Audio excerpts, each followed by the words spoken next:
I never imagined my life would lead me here.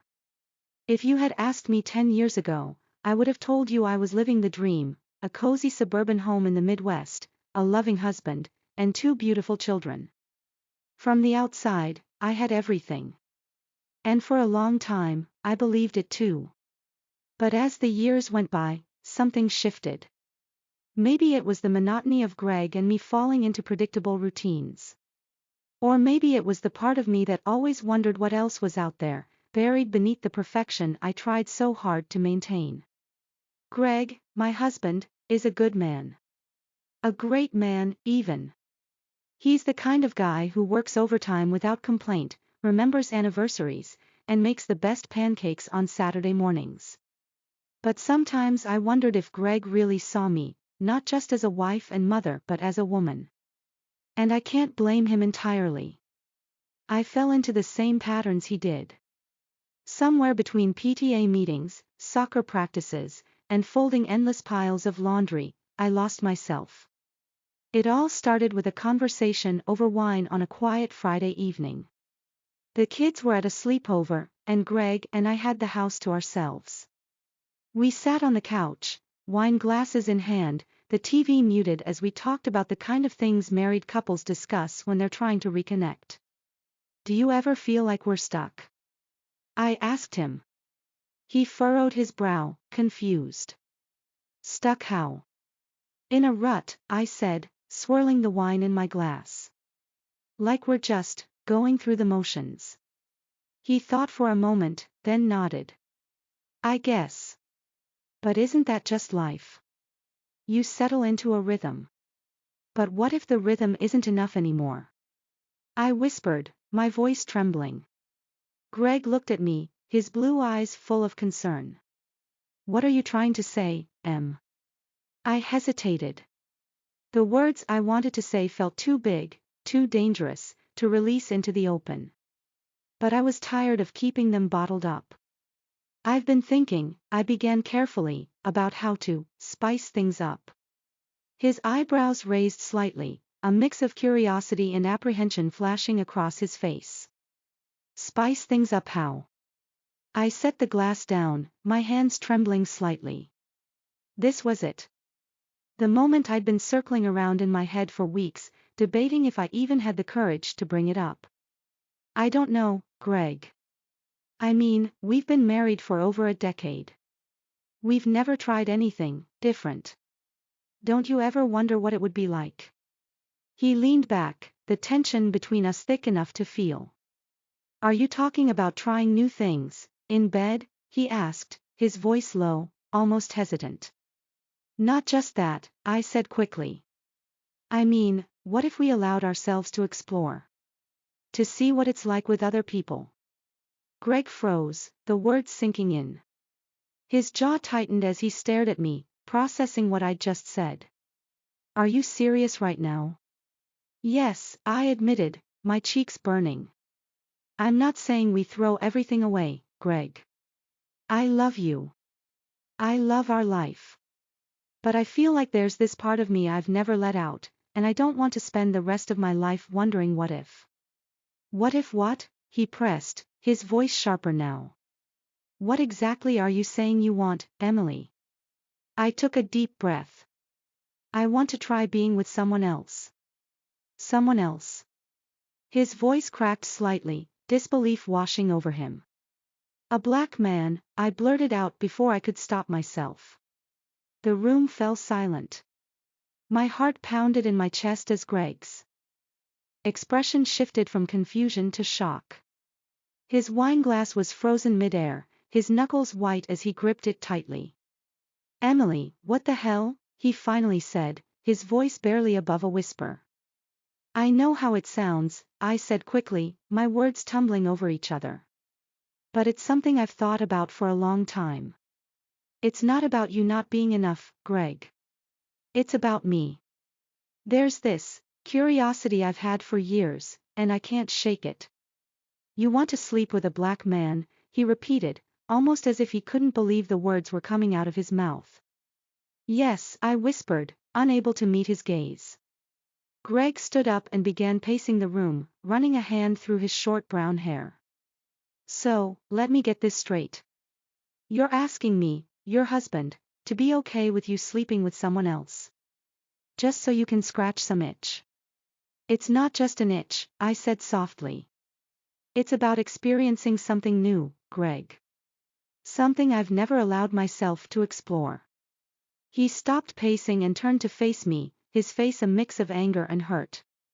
Do you even hear yourself right now? We have a life, Emily. A family. And you're sitting here asking for permission to cheat on me? I'm not asking to cheat, I said firmly. That's why I'm telling you. I don't want to lie to you. I want this to be something we decide together. Greg let out a bitter laugh. Decide together. Emily, this isn't something people decide together. I could feel the tears welling up in my eyes, but I refused to let them fall. I'm not saying it's easy, Greg.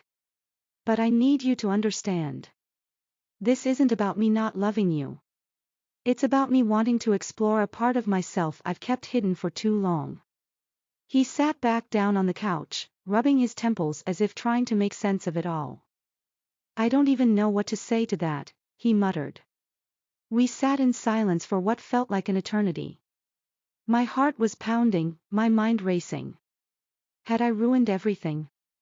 Had I just thrown a grenade into our marriage, not knowing if we'd survive the explosion? Finally, Greg spoke. I need time to process this, Emily. I don't know how to feel right now. I understand, I said softly. Take all the time you need. I didn't want to keep this from you anymore. He nodded, his expression still distant. I'm going to bed, he said, standing up and heading toward the stairs. I stayed on the couch, staring at the half-empty glass of wine in front of me. My chest felt heavy, a mix of relief and dread swirling inside me. I'd opened the door to something I couldn't close again. And whether Greg was ready or not, I knew there was no turning back. The morning after my confession to Greg, the house felt eerily quiet. He barely spoke to me, offering only short answers when necessary. He wasn't angry, at least not in a way that showed. Instead, it was like something had shifted between us, an invisible barrier standing between what we used to be and what we had now become. I didn't know what I expected.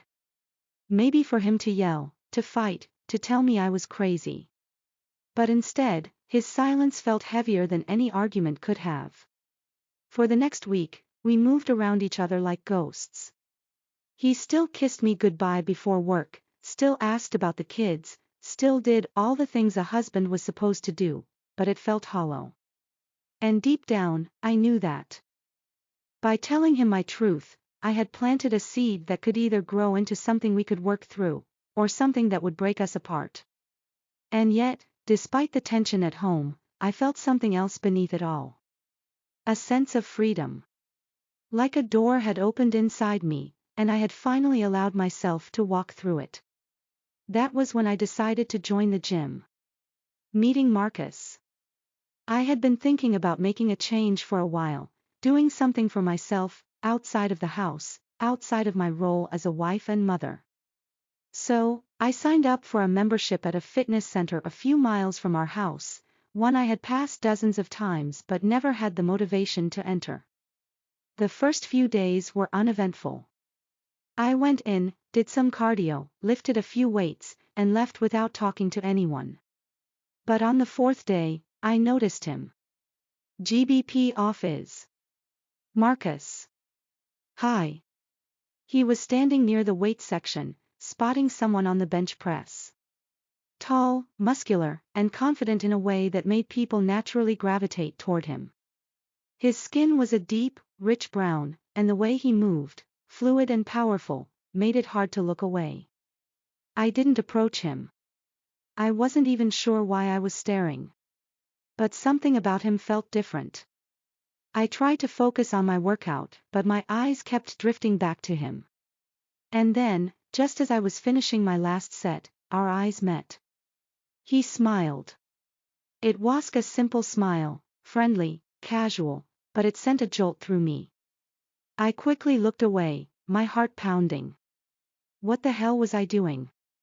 I grabbed my water bottle and towel and made my way toward the exit, willing myself not to glance back. But just as I reached the doors, I heard a voice behind me. Hey! I turned. Marcus was standing there, towel draped over his shoulder, his smile still easy and warm. I've seen you in here a few times, he said. You're new, right? I nodded, suddenly feeling self-conscious. Yeah. Just started this week. He extended a hand. Marcus. Emily, I said, shaking his hand. His grip was firm, warm, and lingered just a second longer than necessary. You ever need help with your workouts, let me know, he said. I'm a trainer here. Oh, I said, surprised. I didn't realize. He chuckled. Yeah, I work mostly with clients, but I'm always happy to help. I hesitated, then found myself saying, actually, I could use some help.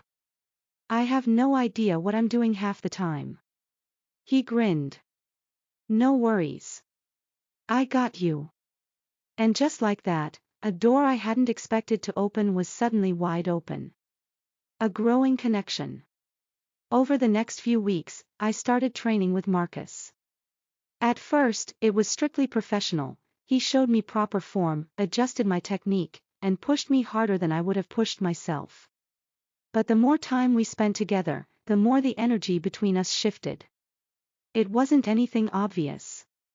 A touch on my lower back to correct my posture. A lingering glance when I wiped sweat from my forehead. A laugh that lasted just a little too long. I knew what was happening. And I knew I should stop it. But I didn't. One day, after an intense session, I sat on the bench, catching my breath. Marcus handed me my water bottle, sitting beside me. You're improving, he said, his voice smooth and deep. Didn't think you had it in you. I smirked, taking a sip. Are you saying you doubted me? He laughed. Nah. Just that most people quit before they push themselves. But you? You like the challenge. Something about the way he said. It sent a shiver through me. I looked at him, really looked at him, and realized I was dangerously close to crossing a line. But I didn't move. Instead, I asked, why do you do this? Training people. Marcus leaned back, resting his arms on his thighs. I like seeing people get stronger. Not just physically, but mentally too. A lot of folks don't realize what they're capable of until someone pushes them past their limits. His words felt like they were meant for more than just fitness. I swallowed hard. That's a good way to look at it. He nodded, his eyes locked on mine. And for a moment, everything around us, the gym, the people, the sound of weights clinking, faded into the background. It was just us. And I knew, without a doubt, that if I didn't walk away now, I wouldn't be able to stop what was coming next. But I didn't walk away. Not yet. It started with a text. I didn't even know Marcus had saved my number. But one evening, as I sat at the kitchen table going over grocery lists and trying to ignore the growing silence between Greg and me, my phone buzzed. Marcus, hey, just checking in. How's my favorite client holding up? I stared at the message, my pulse quickening. It was harmless on the surface, but I couldn't ignore the rush it sent through me. After a long moment, I typed back. Me, exhausted, as usual. How about you? His response came almost immediately. Marcus, always grinding. But hey, if you ever need to unwind, I know a great spot. Let me know. I stared at the words, my heart pounding in my chest. I should have stopped it right there. Deleted the message, blocked his number, and reminded myself of the promises I'd made the day I married Greg. But I didn't. Me, what kind of spot? That one text was all it took. The first time we met outside the gym, it was at a small cafe on the edge of town. I told Greg I was going out to run errands, something I knew he wouldn't question, and left the house with my heart racing and my palms damp with nerves. Marcus was already there when I arrived, sitting at a corner table with a coffee in hand. He smiled when he saw me, that same easy, confident smile that had disarmed me from the moment we met. "Hey," he said, standing as I approached. "Glad you could make it." I sat down, trying to steady my breathing. I wasn't sure I would. He leaned back, studying me with those deep, dark eyes of his. "Why not?" I shrugged, glancing out the window. "Because it feels wrong." Marcus nodded, as if he understood. "I get that. But sometimes doing what feels right for you isn't always what's expected." His words struck a chord, and I found myself looking back at him. "Is that what you tell all your clients?" I teased, trying to lighten the mood. He chuckled, shaking his head. "Only the ones who need to hear it." We talked for nearly an hour, about everything and nothing. He told me about his upbringing in Atlanta, how he'd moved here for a fresh start after a tough breakup. I told him about my life with Greg, carefully skirting around the real reason I was sitting across from him. But even as we kept the conversation light, there was an undercurrent between us that neither of us could deny. When it was time to leave, Marcus walked me to my car. We stood there for a moment, the air heavy with unspoken words. "I'm glad you came," he said softly. "So am I admitted, though the guilt was already starting to creep in. He hesitated, then reached out and brushed a strand of hair from my face. The gesture was so intimate, so unexpected, that I froze. "You're something special, Emily," he said, his voice low and sincere. And then, before I could stop him, or myself, he leaned in and kissed me. It wasn't a passionate, sweeping kiss. It was soft, tentative, and yet it sent a jolt through me that I hadn't felt in years. When he pulled back, I could barely breathe. "I'll see you soon," he said, his voice steady, as if he hadn't just turned my world upside down. I nodded, unable to form words, and watched as he walked away. That kiss should have been the end of it. But instead, it was the beginning. Over the next few weeks, I found myself drawn to Marcus in ways I couldn't explain, or resist. We started meeting regularly, at the gym, at cafes, at quiet places where we could talk without fear of being seen. And then, one rainy afternoon, everything changed. Greg had taken the kids to his parents' house for the weekend, giving me some much-needed me time. At least, that's what I told him. In reality, I had already made plans.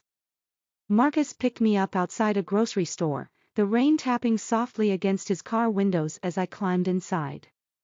"You sure about this?" he asked, his voice gentle but firm. I looked at him, my heart pounding. "Yes." We drove to his apartment, the silence between us filled with anticipation. When we stepped inside, I hesitated for just a moment, taking in the cozy space, the dark leather couch, the framed pictures on the walls, the faint scent of cologne that seemed to cling to the air. Marcus closed the door behind us, and suddenly, the weight of what I was about to do hit me. But then he was there, his hands on my waist, his lips brushing against mine, and all my doubts melted away. What happened next was something I'll never forget. Not because of the thrill or the guilt or the way Marcus made me feel like I was the only woman in the world. But because, for the first time in years, I felt truly alive. In his arms, I wasn't just Emily the housewife or Emily the mother. I was Emily. And yet, even in the heat of the moment, I couldn't escape the thought that I was playing with fire, and that sooner or later, I was going to get burned. I don't know why I thought I could keep it a secret. Maybe part of me believed that as long as I hid it well enough, life could go on as usual. But secrets like this don't stay hidden for long. It started with small things. Greg grew more distant, his eyes scanning me as if searching for something that didn't quite add up. He wasn't the type to pry or accuse without cause, but I could see it in his face, the flickers of doubt, the questions he wasn't ready to ask. And then, one evening, everything unraveled. It was a Thursday night. Greg had come home late from work, his tie loose around his neck and his face lined with exhaustion. I was in the kitchen, pretending to focus on chopping vegetables for dinner, though my mind was elsewhere. "Emily," he said, his tone unusually serious as he set his briefcase down. I turned, knife still in hand. "Yeah." He stared at me for a moment, his expression unreadable. "We need to talk." My stomach dropped. The way he said it, calm, deliberate, sent a chill through me. "Okay," I said, trying to keep my voice steady. I wiped my hands on a dish towel and sat down at the kitchen table. My heart pounding. Greg didn't sit. Instead, he leaned against the counter, arms crossed over his chest. "Are you seeing someone else?" he asked bluntly. The question hit me like a punch to the gut. I opened my mouth to respond, but no words came out. Greg sighed, his jaw tightening. "I'm not stupid, Emily. You've been different. Distant. And then there's the gym. The late nights. The way you look at your phone like you're waiting for something, or someone." I swallowed hard, my hands trembling in my lap. "Greg, just tell me the truth," he said, his voice breaking. "I deserve that much." I looked at him, at the man I'd promised to love and honor, the father of my children, the person who had stood by me through everything. And in that moment, I knew I couldn't lie to him. "Yes," I said, my voice barely above a whisper. Greg flinched as if I'd struck him. "Who?" I hesitated. "It doesn't matter." "The hell it doesn't," he snapped, his voice rising. "Who is he, Emily?" "His name is Marcus," I said, the words tumbling out before I could stop them. Greg's face crumpled, a mixture of disbelief and devastation. "Marcus," he repeated, as if saying the name would somehow make it easier to understand. "How long?" "A few months," I admitted, tears streaming down my face. "But Greg, it wasn't about you. It was about me. I've been feeling so lost, so." "Don't," he interrupted, his voice cold. "Don't try to justify it. You had a choice, Emily. And you chose to betray me." The silence that followed was deafening. That night, Greg slept in the guest room. I lay awake in our bed, staring at the ceiling and wondering if I had just destroyed everything. The next morning, he was gone before I woke up. There was no note, no text, no indication of where he had gone. The kids asked about him at breakfast, and I lied, saying he'd left early for work. But as the hours passed and he didn't return, panic began to set in. I called his phone, but it went straight to voicemail. By the time evening rolled around, I was a mess. The house felt too quiet, too empty, and the weight of my guilt was suffocating. Then the door opened, and Greg walked in. His face was pale, his eyes red-rimmed, and I could tell he hadn't been at work. "Where were you?" I asked softly. "Does it matter?" he shot back, his voice laced with bitterness. "Of course it matters," I said, stepping closer. "Greg, please. Talk to me." He laughed bitterly.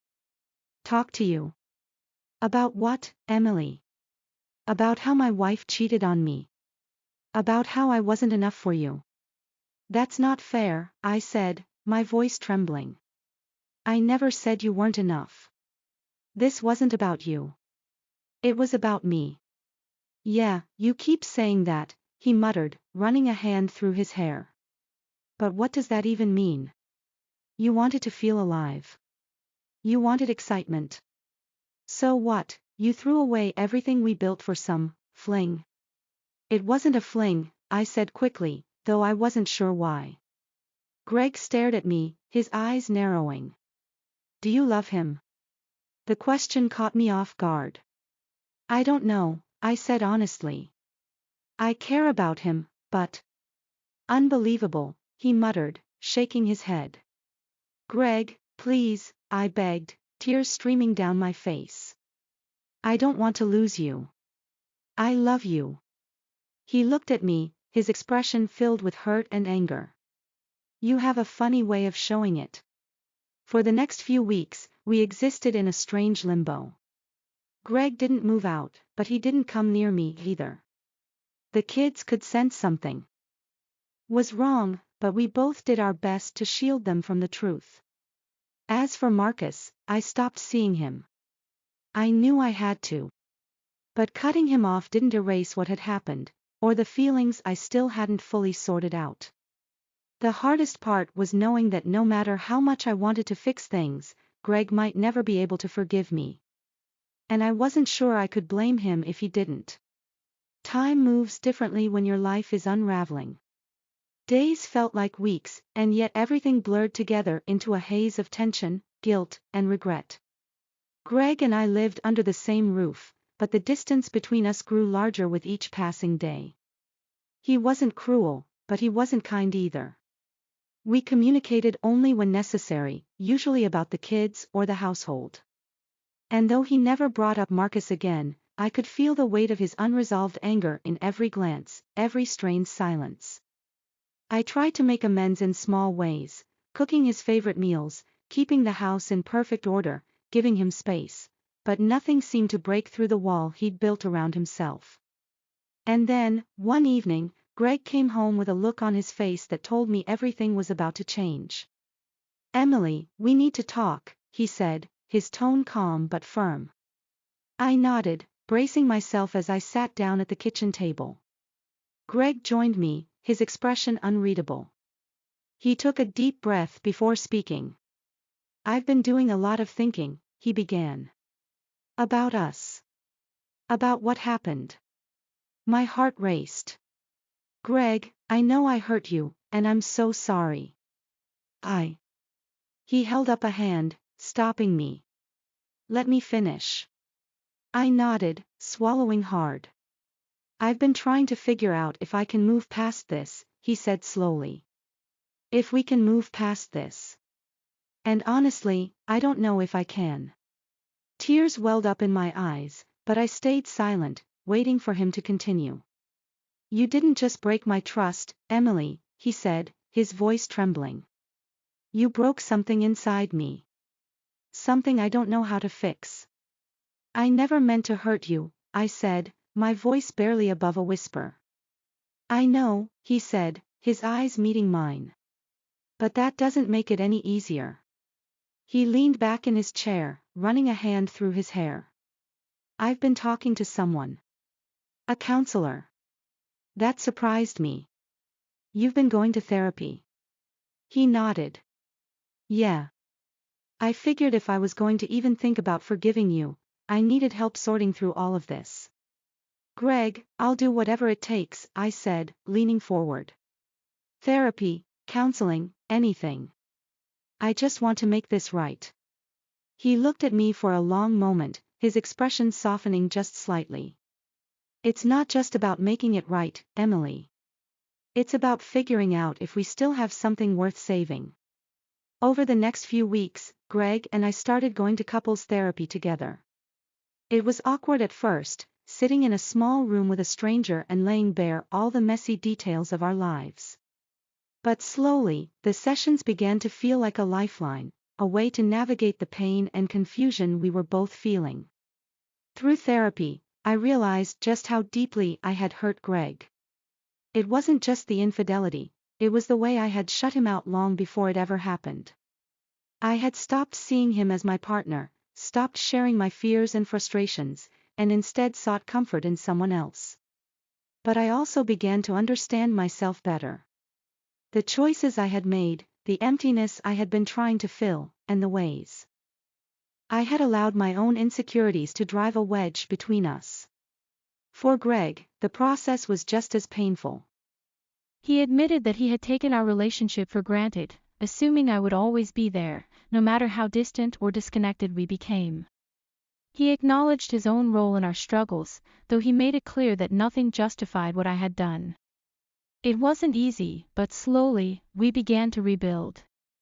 One evening, as we sat on the couch after putting the kids to bed, Greg turned to me.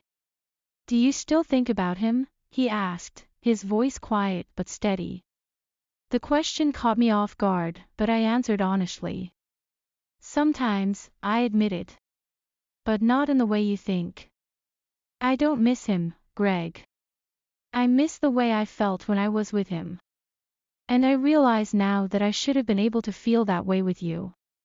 Greg nodded, his gaze fixed on the floor. "I've been thinking about him too," he said after a moment. I frowned. "What do you mean?" "I mean, I've been thinking about why you chose him," he said, his voice tinged with sadness. "And what it says about me. About us." "It wasn't about him," I said firmly. "It was about me. About things I wasn't willing to face. Things I should have talked to you about instead of running to someone else." Greg looked at me then, his eyes filled with a mix of pain and hope. "Do you think we can get back to what we had?" I hesitated, choosing my words carefully. "I don't think we can ever go back," I said. "But maybe we can move forward. Maybe we can build something new. Something stronger." For the first time in months, Greg smiled, a small, tentative smile, but a smile nonetheless. "Maybe," he said. It wasn't a perfect ending. There were still moments of doubt, still nights when the weight of what had happened hung heavy between us. But little by little, we found our way back to each other. And while I'll never forget the choices that brought us to the brink, I've learned that even in the darkest moments, there's a chance for redemption, if you're willing to fight for it.